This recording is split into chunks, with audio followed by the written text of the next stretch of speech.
Good evening, good morning. Welcome to week 4 of Pssl 6240, Political Violence and Terrorism, here at George Washington University. Just start off with a couple of announcements. Adobe Connect session, I think, went pretty well this past Thursday. Group 1 did well. I know we had some technical issues, but again, I expect and understand those, especially when we have people in different time zones with different levels of bandwidth. So good job with Group 1. Look forward to Group 2. Again, it's next Thursday, not this coming Thursday, but next Thursday, 9 p.m. Eastern Standard Time. And actually, since we have a small group, we're still going to do it on Thursday, but if 9 p.m. is the best time, let me know. If another time is better, let me know as well. So, we have a small group, so we can be a little bit more flexible on that. So, next one, again, keep up the effort. Great discussions in week 3. Great looks combining terrorism finance to current or road to 9/11 as well as terrorism finance. So again, as I said last week, good effort. Please keep it up through week 8, and please keep it up as we go on. We go on from here. Paper one is due. Paper 1 is due if whenever you're watching this, but it's due Sunday, 11:59 p.m. I have gotten no requests for extensions, so there will be no extensions granted unless there's something really emergency related. But again, just a reminder, if you did your presentation on Thursday, you will not be handing in a paper. So paper 1, again, due this Sunday, 11:59 p.m. And I'll say 11:59 wherever you are. So, if you want to hand it in 11:59 and you're on the West Coast, you get an extra hour or 2 there. So, and then I just want to say, DC session. There's a couple of people who are in the DC area that are in this class. It's interesting, just different perspectives to come into DC. Obviously, you can't do it for this class, but if you want to do it for another class, just to see if you like the in-person feel to the program. Again, there's good points for being in class. There's bad points, less flexibility for being in class. So but it might be a good idea to maybe want to stop by. I'll also add that this past weekend, I did not attend, but I saw parts of it live stream. The GW had their graduation. That was just interesting to see students of mine from past years and past courses just go and collect their diplomas.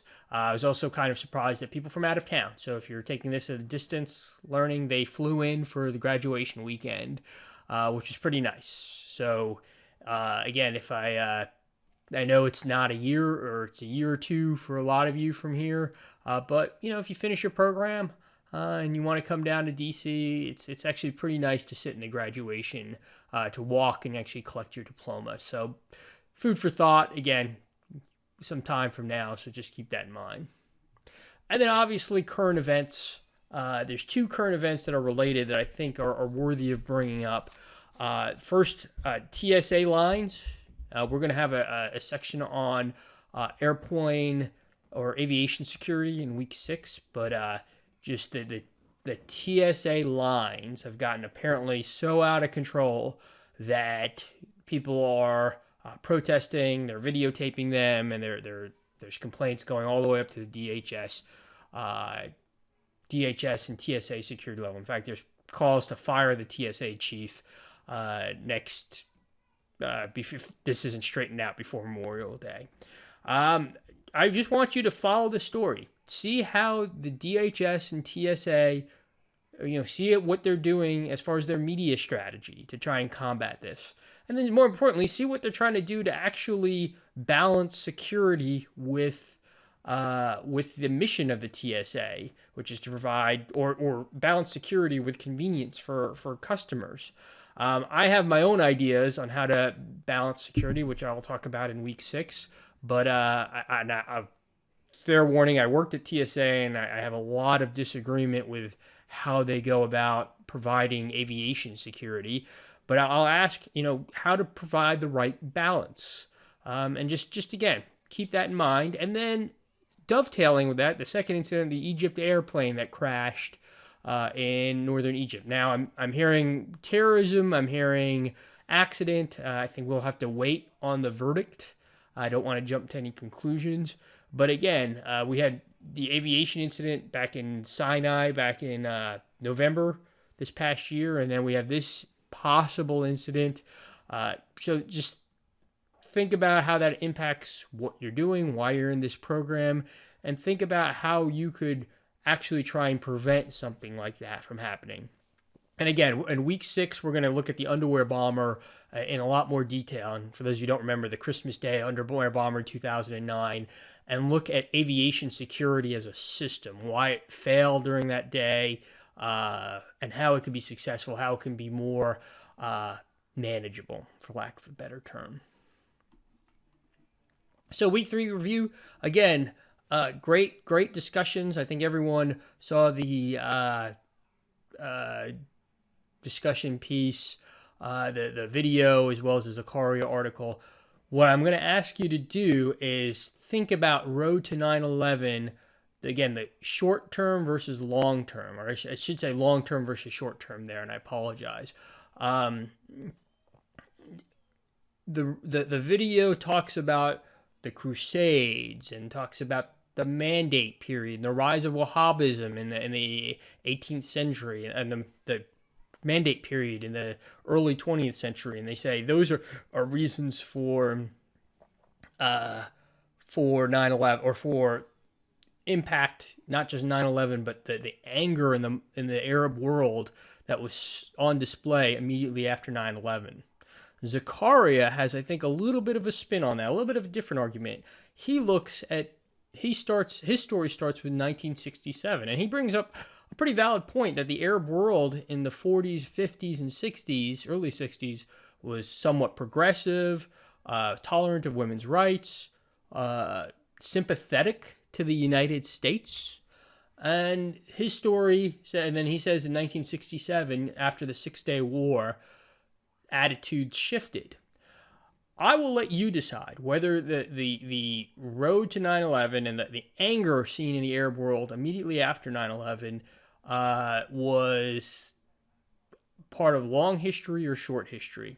And hint, hint, stomp foot, expect something like that on the final. So, just be cognizant of that argument back and forth. And then terrorism finance, what I wanted to do is look at the ISIS comparisons. And now that ISIS is losing, I wouldn't go as far as losing, but several of their revenue streams have been impacted considerably in the last 3 to 4 months.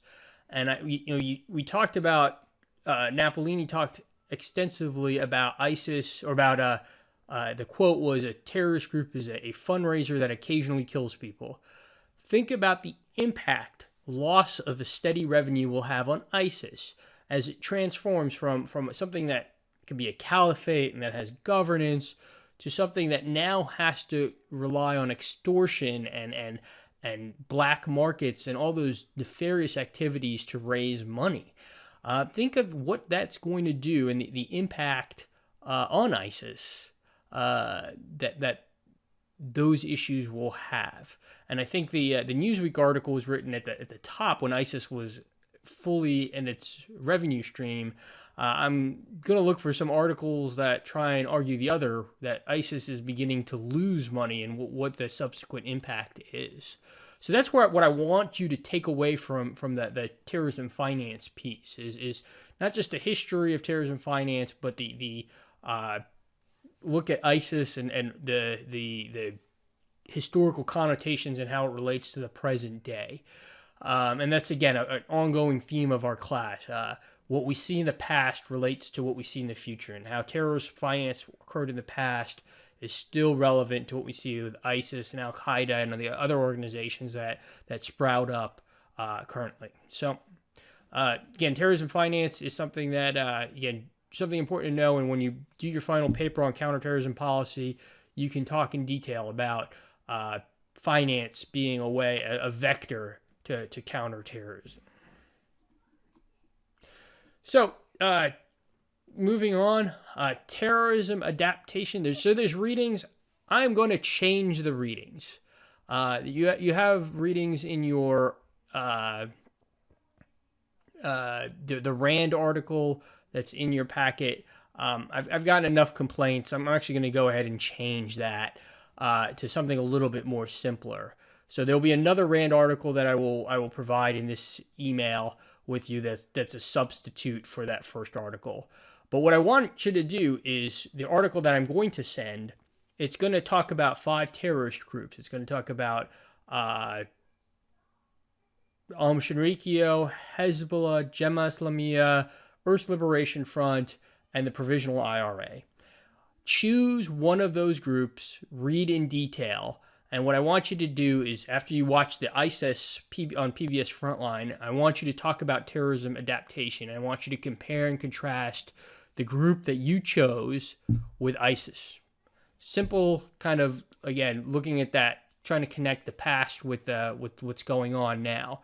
So the patterns that you see with ISIS, the deviations, the decision making, and how they adapt, how they react, are plain to see, or can be compared and contrasted with some of these groups that have occurred in the past. And again, choose one of those groups and try and compare it to ISIS. So that's what I want you to do for the reading, and then the discussion is there, and then the lecture is going to be a model that I've kind of developed that talks about terrorist groups, how they've adapted, success, failure factors. So that's the first part. Will be terrorism adaptation. The second part will be WMD terrorism. So I bring this, I bring this subject because I am old enough, and some of you might be old enough to remember WMD in Iraq in 2002, 2003. A lot of people went into Iraq because they thought that Saddam Hussein had WMD and could somehow give it to terrorist groups and cause another 9/11 times 10. I'd always told myself if I was in a position where I can influence people to look at that decision with a lot more scrutiny, I would. And now I am in a position to influence people. So a lot of the information and intelligence that was put out by the intelligence community, by politicians, by the media, turned out to be false.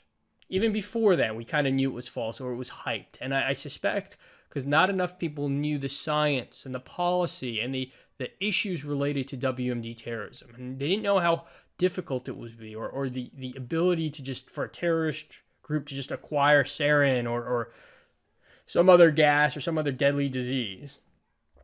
And we went to war because, again, people didn't understand the issue at length. That's why this unit's there. So I want you to really, really take away, go into depth on this, and that's why I assign a paper. So WMD terrorism, the readings, CNAS, Center for New American Security, Shinrikyo paper, excellent work. Excellent paper on Shinrikyo. I also want you to watch a movie, Dirty War. You can buy the DVD, but as of last week, it was on YouTube. It is HBO Dirty War, not the Dirty War documentary, but the HBO film Dirty War. And it's a great flick. And I want you to, when you're watching it, just watch, how first responders react to a terrorist attack, how the messaging gets put out to the public about the potential for a dirty war, how people testify before, in that case, Parliament, because the scenario's in London.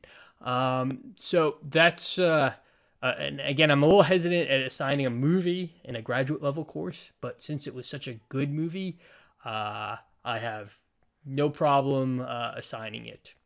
The lecture, again, is on WMD terrorism, and we'll talk in depth about Shinrikyo. We'll talk about the Rajneeshis, which is a case study that you probably never heard of, but it's worth mentioning. And then the discussion is simple. Why Shinrikyo conducted a sarin attack and not Al-Qaeda. And that will be, I talk about it in the lecture a bit, but that'll be a key point on the discussion, and that should enlighten you into why the limitations of terrorist groups to conduct attacks, and that should be a good discussion section. So again, welcome to week 4. After this week, we'll be halfway done, and if there's any questions or issues, please let me know.